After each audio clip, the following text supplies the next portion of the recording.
What do we think of when we think about paradise?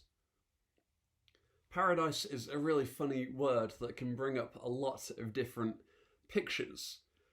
A paradise might be a tropical oasis, walking through swinging palms, sipping something sweet in the sunshine and in the breeze.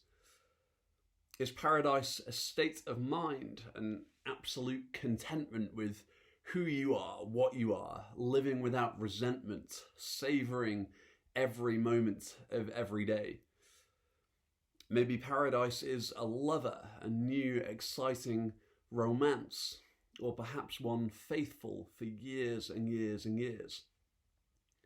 Is paradise financial security, being settled enough to know you'll get by, maybe take a fancy holiday, or even take early retirement?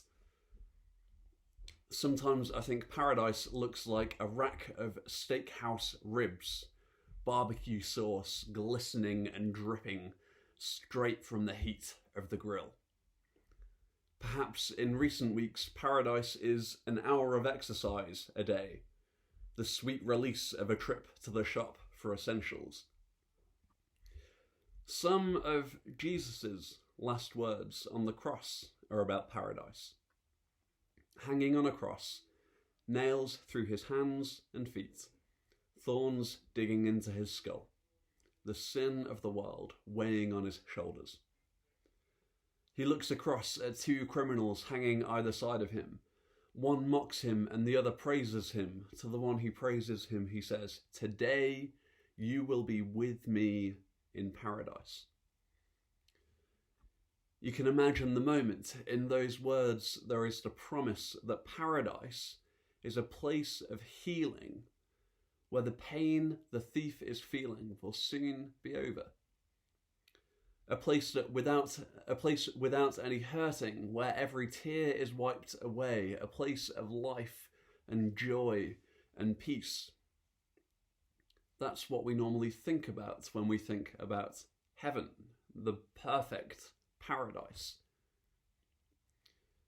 The author Francis Chan asks a question.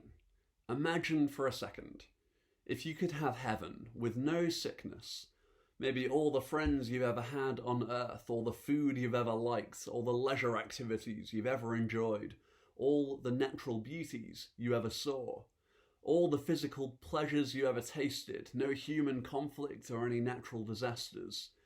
Could you be satisfied with all the richness of heaven if Jesus wasn't there? Would it still be paradise to you?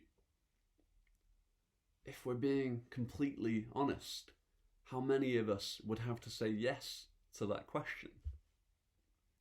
So often we can find ourselves not in love with Jesus, but we're in love with the things that he offers.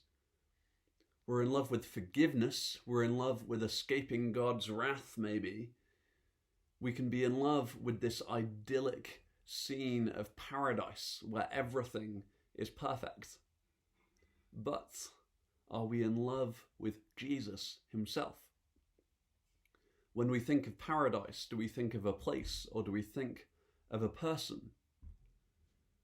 The most beautiful part of Jesus' last words about paradise is that he says to the criminal next to him, "You will be with me forever."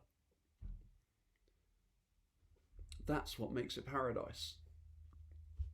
He might not look like the paradise we imagined, hanging on a cross, nails through his hands and feet, thorns digging into his skull, the sin of the world weighing on his shoulders.